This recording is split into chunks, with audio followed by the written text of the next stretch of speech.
법사위 소위 통과된 대통령 당선되면 재판 정지되는 형사소송법 처리했답니다. 이건 뭐냐? 이번 내용을 한번 볼게요. 김용민이가 대표 발의했습니다. 김용민. 현행 헌법 84조는 대통령은 내란 또는 외환의 죄를 범한 경우를 제외하고는 재직 중 형사상 소출을 받지 아니한다. 그런데 개정안에 따르면은 대통령에 당선된 피고인은 형사재판을 재임기간 중에 받지 않는다는 거. 올스톱 돼버린다는 거. 올스톱. 야, 이런 법도 법사위를 통과시킬 수 있군요. 그러니까 이게 뭐냐? 범죄를 저지른, 예를 들자면 살인사건을 저질렀다. 살인사건 혐의를 받고 재판을 받고 있어요, 누군가가. 근데 그 사람이 대통령 되면 살인사건 재판을 연기할 수 있다는 겁니다. 임기 내내 5년 동안. 그게 사법정의입니까? 그게 사법정의예요? 자, 이런 일이 일어나는 이유가 뭔지 아세요, 여러분?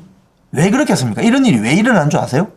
사법부가 비겁하기 때문에 그런 겁니다. 사법부가 자기들이 폭탄을 터줄 때는 터져야 되는데 폭탄을 돌리고 있는 거예요. 지금 그래서 여기 보세요. 퍼블릭 기사입니다. 정청래가 뭐라고 했느냐? 대통령도 뭐 2번 탄핵했는데 대법원장이 뭐라고? 사법부의 법봉보다 입법부의 의사봉이 강하다. 이러면서 조희대 대법원장을 국회로 불렀습니다. 이게 뭐죠? 청문회인가? 조희대 대법원장을 이제 국회로 부른답니다. 조희대 대법원장이 결국 보세요. 제가 그때 이야기 말씀드렸죠. 대법원 전원 합의체를 열어서 이재명의 선거법에 대해서 자기들이 결론을 냈어야 되는 겁니다. 결론을 내지 않고 결국 고등법원에 보냈더니 재판 연기하잖아요.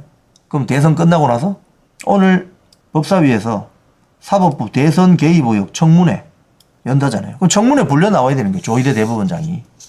이런 망신이 어디 있습니까? 망신이. 지금 보면 여기 채택된 증인 명단에 조희대 대법원장 포함해가지고 12명이 다 나와야 됩니다. 여기 보세요. 채택된 증인 명단에는 조희대 대법원장을 비롯해 12명의 대법관이 모두 포함됐다.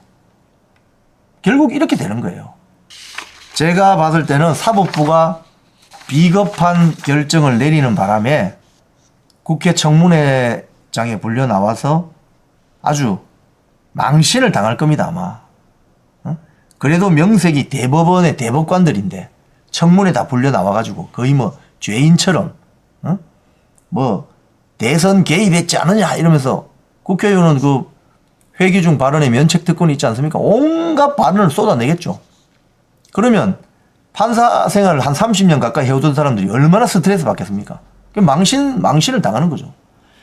본인이 그 결정을 해야 될 그 시기에 결정을 못했기 때문에 이런 망신을 당하는 겁니다. 왜 그때 대법원 전원 합의체에서 이재명의 공직선거법 유죄를 때리면서 이재명이 대선에 못 나오는 그 결정을 했으면 이런 일이 없죠. 에? 지금 보니까 뭐 민주당에 뭐 이재명이 대선 출마 못하면 플랜 B로 뭐 추미애나 정청래가 대체 후보라고 뭐 그런 기사도 나와 있지 않습니까?